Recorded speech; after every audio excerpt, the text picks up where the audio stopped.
Freeman. I live in Dallas, Texas. I'm the owner of J. Leroy Hair Design. I am a hairstylist. I have clients all over. I periodically, or not periodically, but I'm often in Houston doing clients, and I have clients Killeen, Fort Worth, all the surrounding areas of Dallas, and even clients in LA that fly in, Chicago. I've been able to make these kinds of connections, and the customers continue to, I guess, support my talent.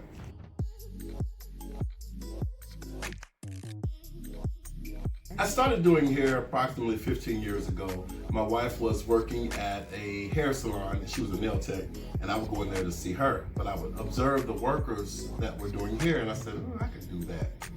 And so I decided to pursue it.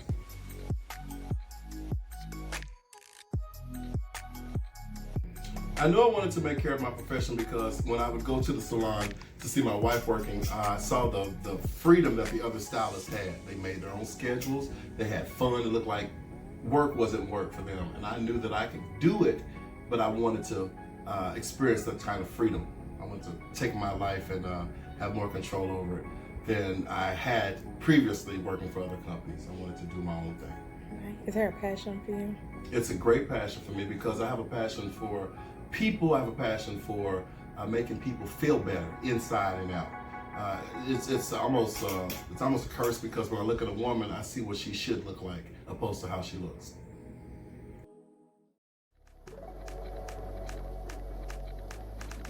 Training process, it's not too rigorous. You are required to go to a hair school. I went to ITS, which is called a Latin hair school, and it takes 1,500 hours to get your license, basically to be able to be eligible to take the test. It's not a hard process, but of course it takes a lot of hard work. When I got out of school, while I was in school, I was looking at different hairstylists because I wanted to know where I wanted to go. I wanted to see myself in a different place, so I was able to find a hairstylist who was doing the kind of work I wanted to do, had the kind of salon I wanted to be in, had the kind of clients I aspired to be in. I worked under that person for a whole year, actually as an apprentice. In many cases, I learned what they did, and I was able to do what he did better than he did it in many cases. And when I left there, a large number of his clients came with me because of not because I was so good, but because of the things he wasn't doing that I did while I was working under him. So what were those things that you did? Well, taking care of the customer, speaking, being cordial, caring for the hair, being very detailed, not double booking, giving the attention that a customer needs or that they should have. Even in my salon now, I do one customer and a half at a time.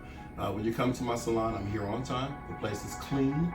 I greet my clients. And of course, when they're about to leave, that's when my next client comes in. And women like that.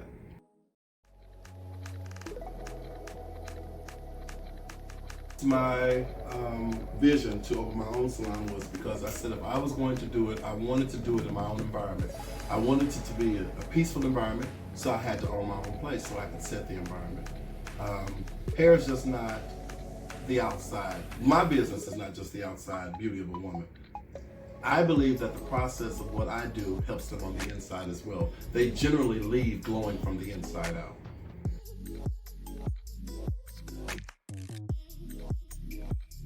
One of the things that I pray and I aspire, my goal for my business within the next 10 years is to train, cultivate, lead, and to acquire a different kind of client, a different kind of clientele, more students. I want to pass on what I know and somewhat build a legacy opposed to what I've done in the past. I can't do all the work myself. I've got to bring some other people in and share it with them so they can help me with it.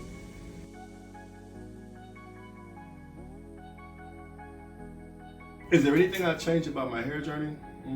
I don't believe that there would be anything at all I'd change. I needed all the struggle that I've gone through. I needed all the highs and the lows. I'm where I am because I'm supposed to be where I am. It's a part of the process. So I don't believe I change anything.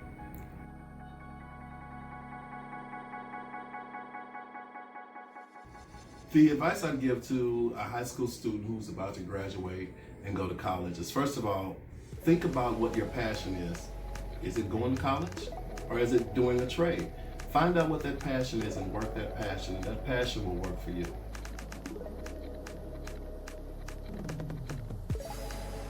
steps and tips that I would give any person that was aspiring to be a hairstylist or a salon owner is, first of all, count up the cost, because it's not going to be easy all the time. First of all, follow your passion. Go to school, practice all the time, Get books, get videos, go to classes. Make your passion this thing that you're trying to do, and it'll work out for you if you make it a passion.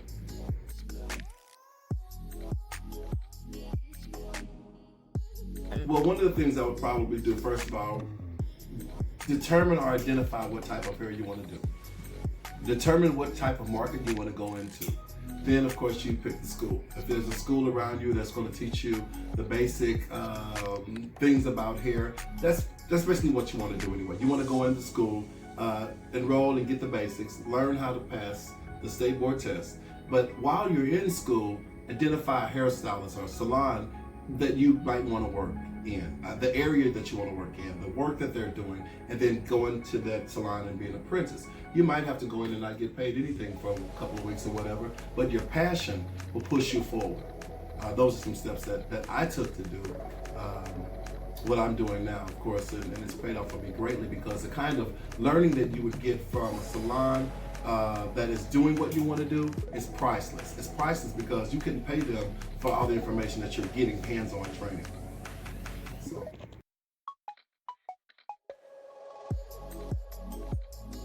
So it's important to build your clientele based on the type of people that you want in your business, that will further your business, and that will open doors in other ways. I've done clients, opened up a door for me for Russell Simmons at one particular point. I was on a client who was just walking in the Galleria Mall, and someone stopped her and said, "Who did your hair?"